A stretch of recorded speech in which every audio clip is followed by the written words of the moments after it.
My name is Lillian Wesley Lee, and I live in Chapel Hill, North Carolina. I've been here since 1965. I had 10 sisters and brothers. I was the second oldest of 11. And of course, we were poor, but we didn't know we were poor because we had so much love from our teachers and our church, where all 11 of us were baptized. And so it was a struggle growing up, but out of the 11 of us, 10 went to college. My mom taught us that at an early age, to always do something for somebody, and because it's always somebody who's a little less fortunate than we are or that we were, but we always tried to live by that principle. I graduated from Savannah State, it was Savannah State College then, now Savannah State University. Go Tigers.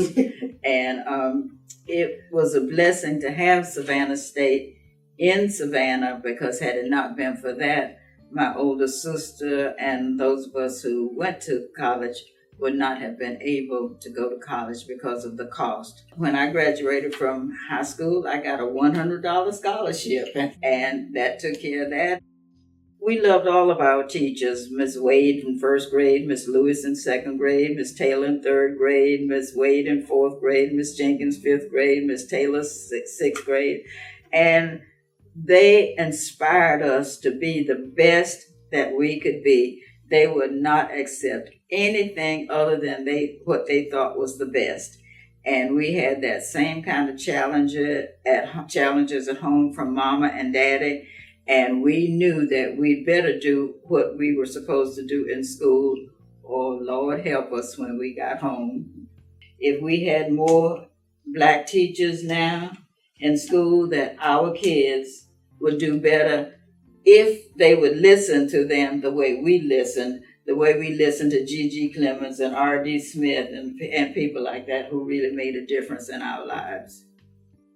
If your kids are in school, it's your school, it's their school. And I encourage parents, please, please, go to the schools, meet with the teachers, meet with the administrators, and don't accept everything or anything that your child comes home with, because it's not always the way it is. There are two sides to every story.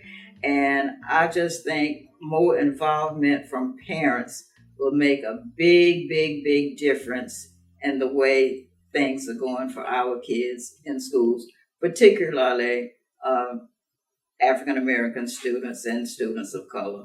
We need all the support we can get for those groups. Well, all students need support, but especially those kids, because so many other kids have all of the support that they need, and our kids, unfortunately, don't have that same kind of effect.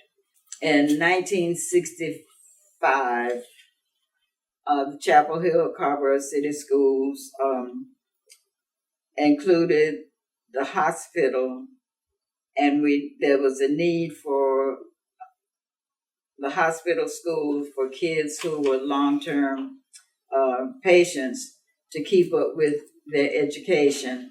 I was one of two people, the two of us, Ms. Nathalie Harrison and I, started the hospital school.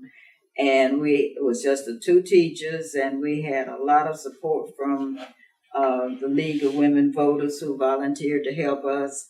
And we taught kids all over the hospital. So just the two of us could not have done it without all of that support. And now they have a principal, they have a secretary, and they have 14 teachers at the hospital school. And it's amazing. It is absolutely amazing to go over there and see where it has gone from and what it is now.